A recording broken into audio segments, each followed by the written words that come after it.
Question 1. Which of the following best explains the difference between proportional and non-proportional reinsurance? A. Proportional reinsurance involves sharing the premiums and losses in fixed percentages, while non-proportional reinsurance involves the reinsurer covering only losses above a certain threshold. B. Proportional reinsurance involves the reinsurer assuming the full risk, while non-proportional reinsurance only covers small losses. C. Proportional reinsurance is used exclusively for catastrophe events, while non-proportional reinsurance applies to regular claims. D. Proportional reinsurance limits the reinsurer's exposure to specific perils, while non-proportional reinsurance is used for portfolio diversification. Answer A. Explanation. Proportional reinsurance involves sharing both the premiums and losses between the ceding insurer and the reinsurer in predefined percentages. For example, in a quota share agreement, the reinsurer will cover a fixed percentage of both premiums and losses. On the other hand, non-proportional reinsurance, such as excessive loss, involves the reinsurer only covering losses above a certain threshold with the primary insurer. The costs up to that threshold. This difference defines the key operational model of these reinsurance types. Question 2. Mr. Williams, the underwriting manager at an insurance company, is trying to determine the reinsurance needs for a new motor insurance product. The product has a high claim frequency but relatively low average claim size. Which of the following reinsurance types would be most appropriate for Mr. Williams to use in this situation? A. Excessive loss reinsurance. B. Quota share reinsurance. C. Stop loss reinsurance. D. Facultative reinsurance.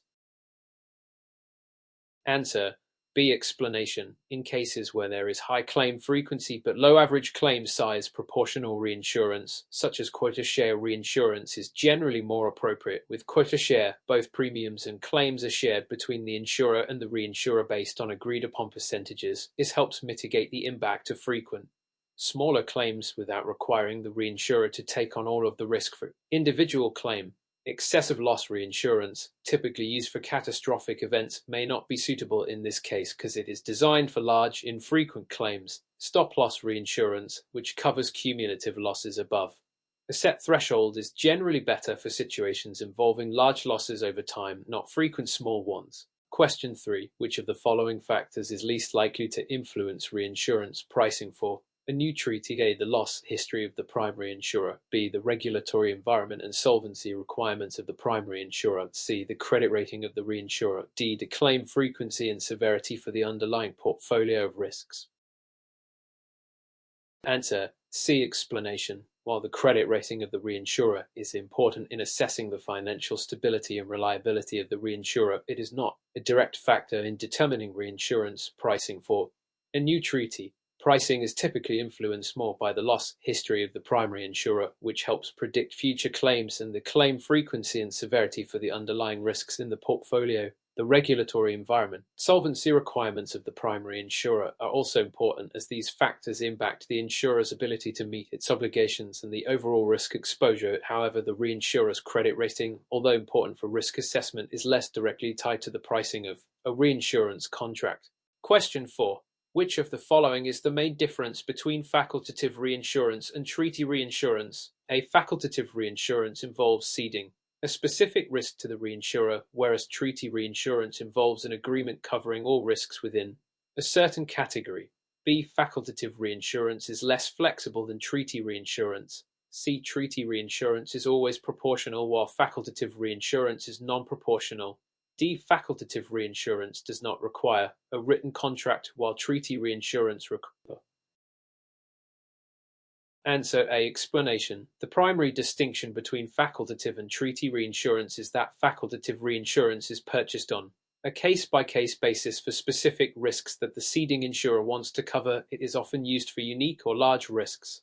In contrast, treaty reinsurance is a standing agreement between the ceding insurer and reinsurer that covers all risks within a defined category or class of business. Reinsurance provides broader, automatic coverage without the need to negotiate terms for each individual risk, unlike facultative reinsurance, which requires negotiation for each separate risk.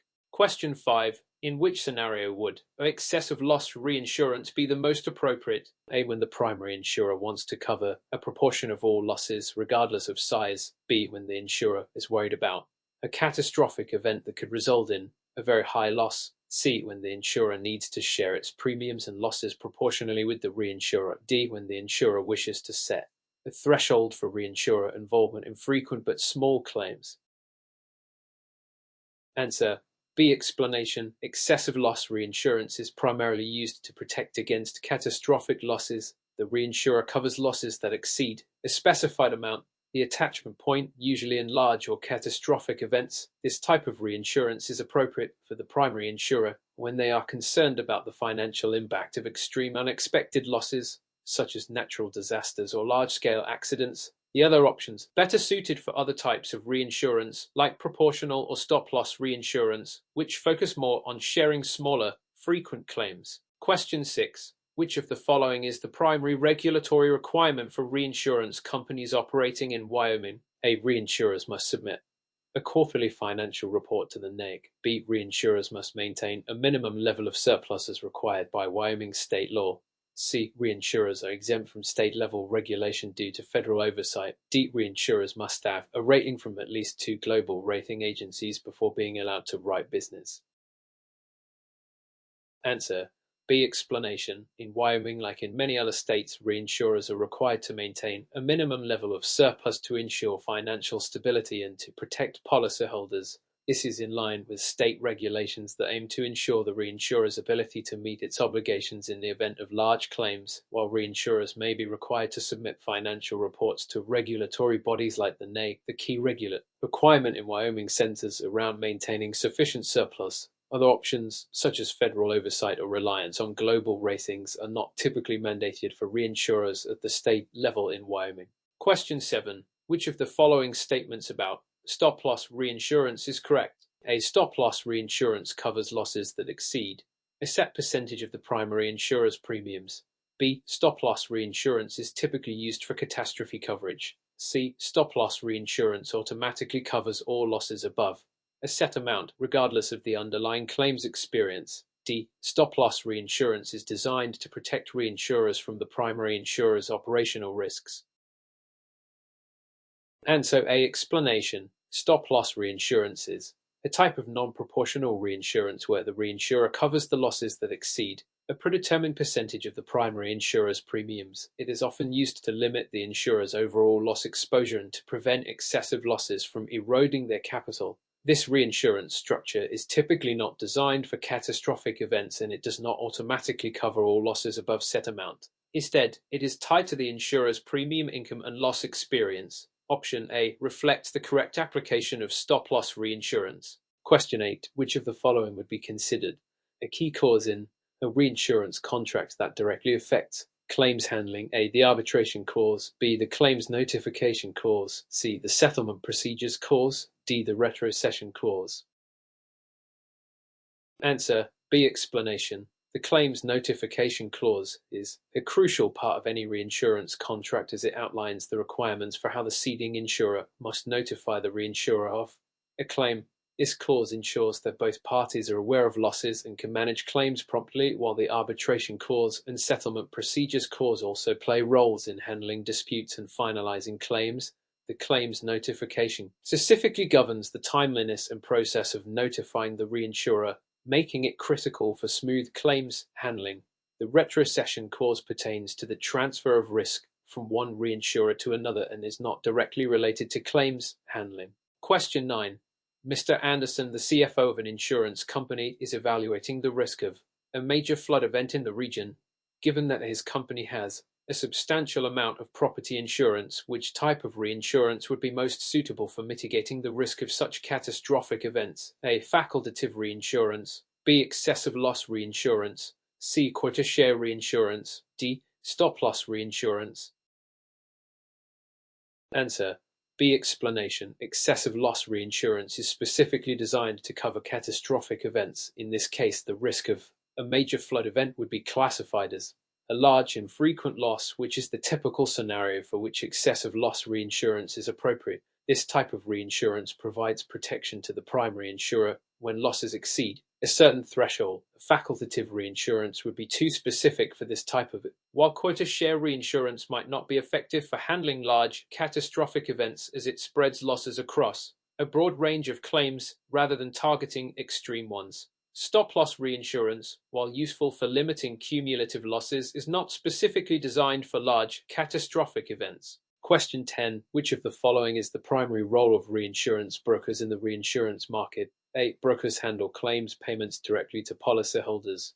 B. Brokers are responsible for determining the premium amounts for reinsurance contracts. C. Brokers facilitate the placement of reinsurance by matching insurers with appropriate reinsurers. D. Brokers provide underwriting services for primary insurers. Answer.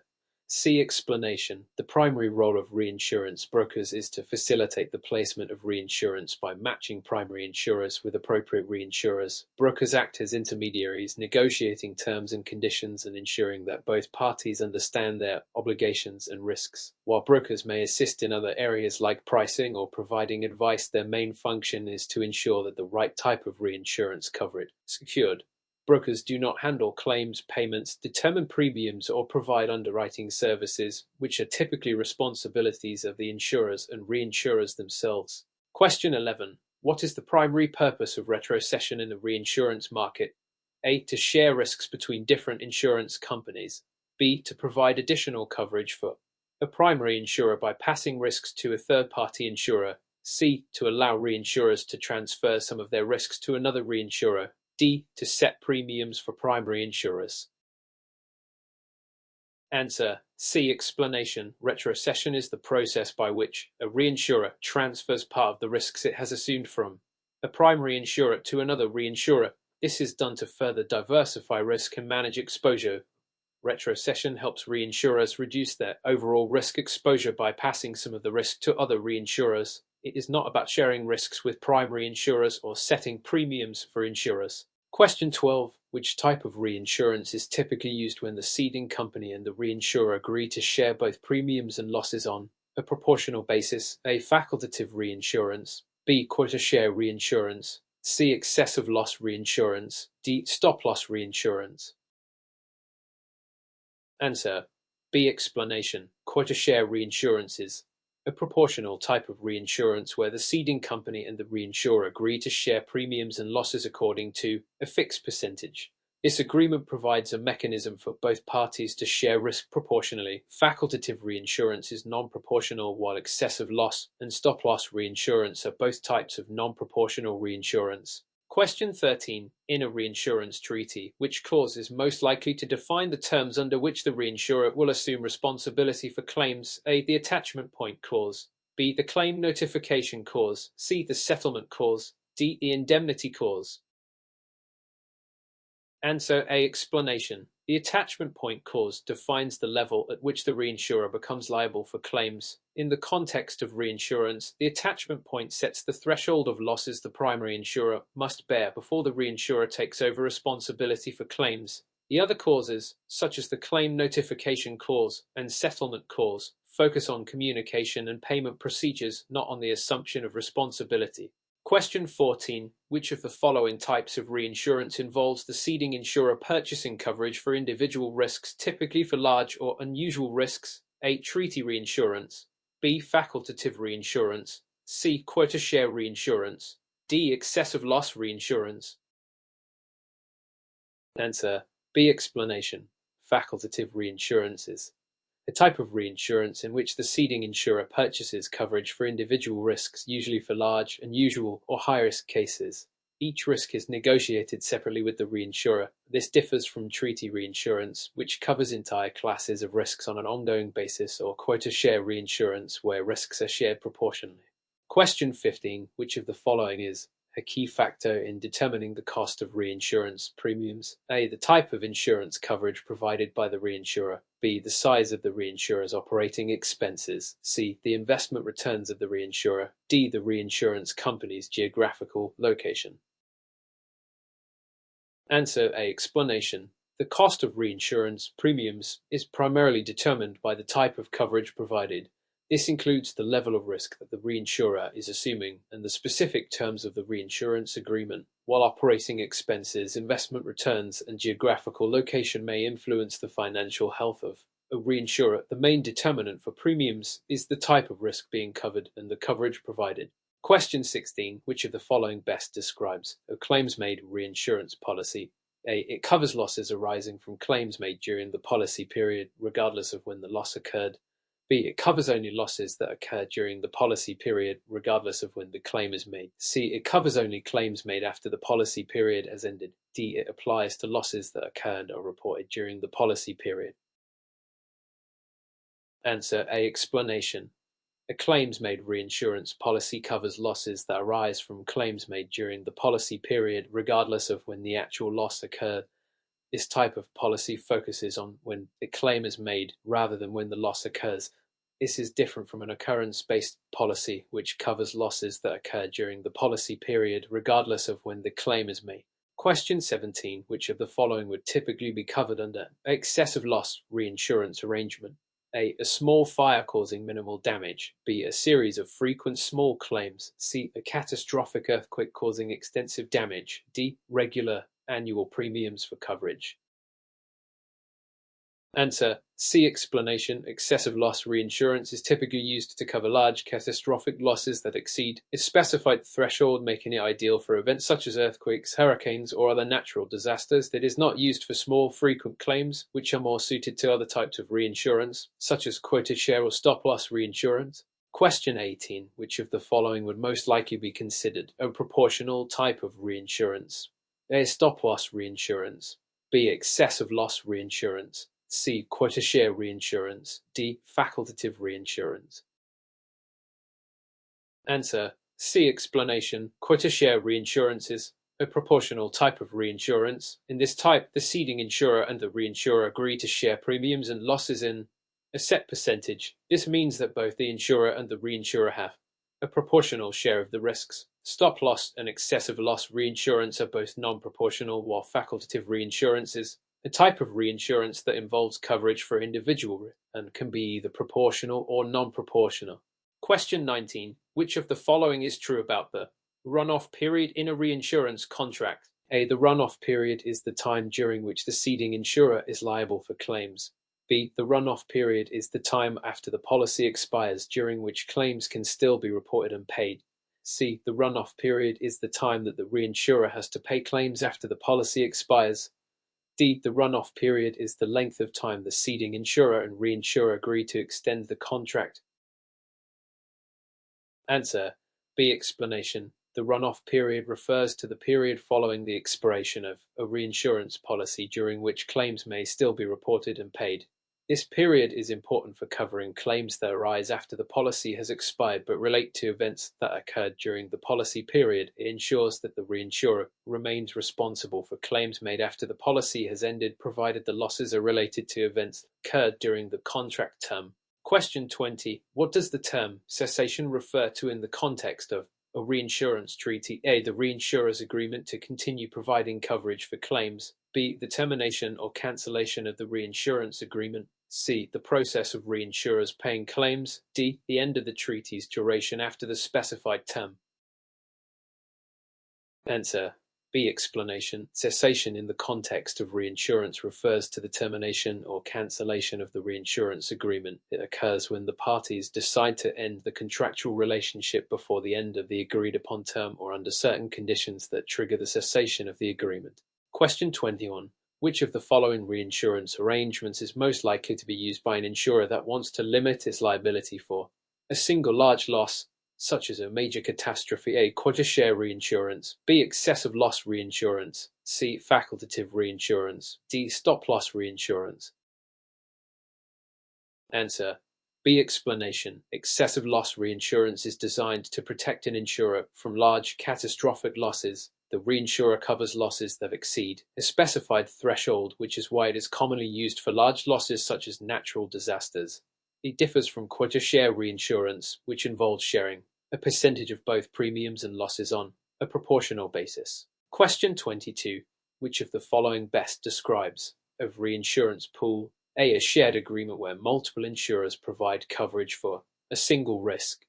B. A single reinsurer that assumes all risk from multiple insurers. C. A group of reinsurers that share the risk of a single insurer. D. An arrangement where insurers purchase reinsurance from multiple parties to cover a single event. Answer C. Explanation. A reinsurance pool is a group of reinsurers that share the risk associated with a particular insurer or a set of policies. Each member of the pool assumes a portion of the risk, providing the ceding company with additional capacity to handle larger or more frequent claims. Pools are typically used for specialized types of insurance or in situations where no single reinsurer wants to assume the entire risk.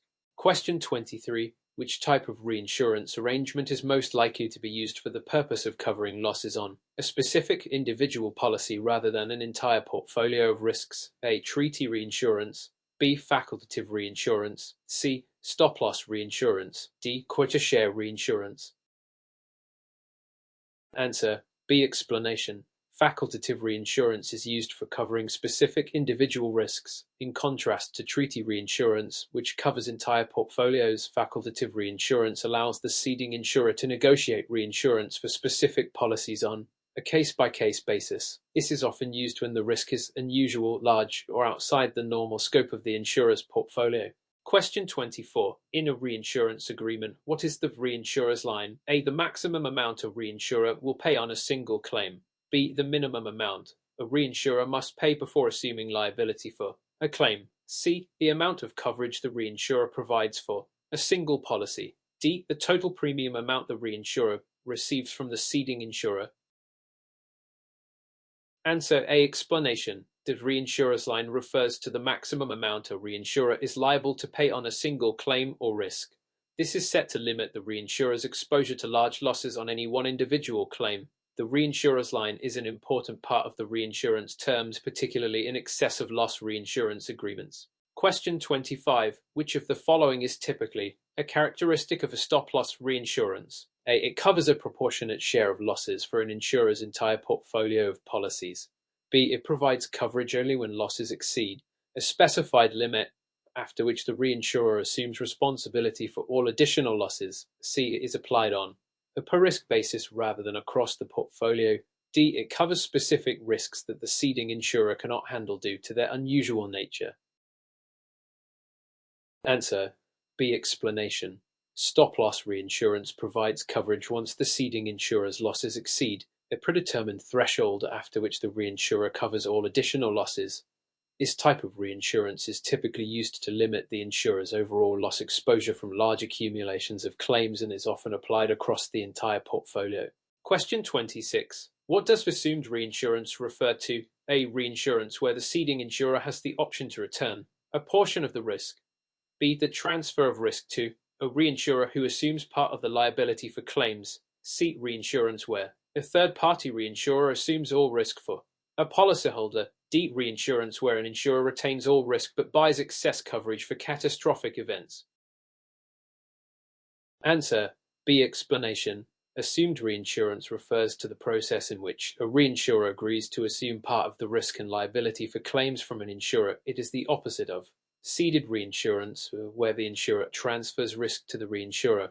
Assumed reinsurance is generally used to refer to the reinsurance assumed by a reinsurer under a treaty or facultative arrangement. Question 27. Which of the following is a major advantage of treaty reinsurance for a ceding insurer? A. It allows the ceding insurer to negotiate reinsurance on an individual policy basis. B. It provides a long-term automatic coverage for multiple risks.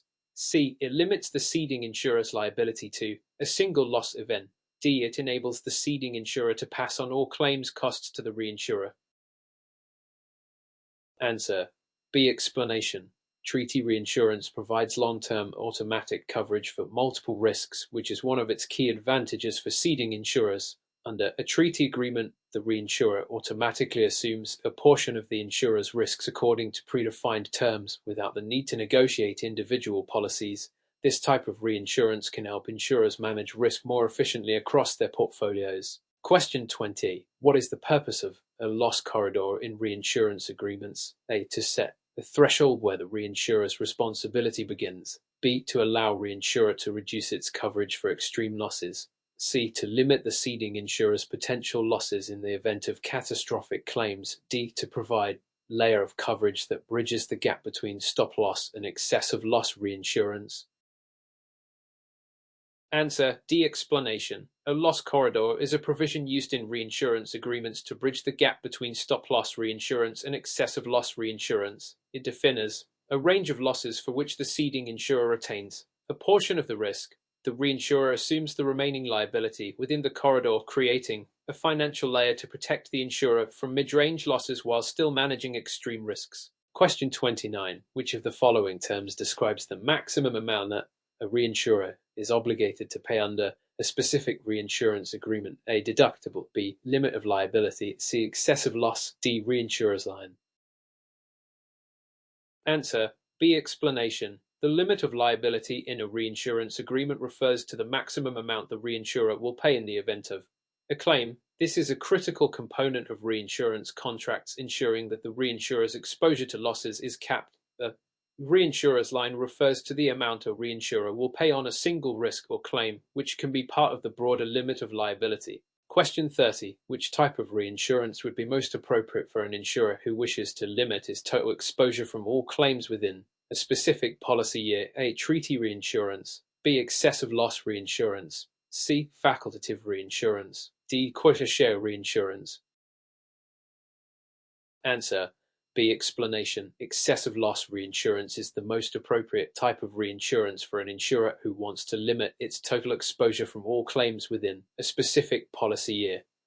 This type of reinsurance applies after the insurer's losses exceed certain threshold, providing coverage for the additional losses that accumulate during the year, thus capping the insurer's overall exposure.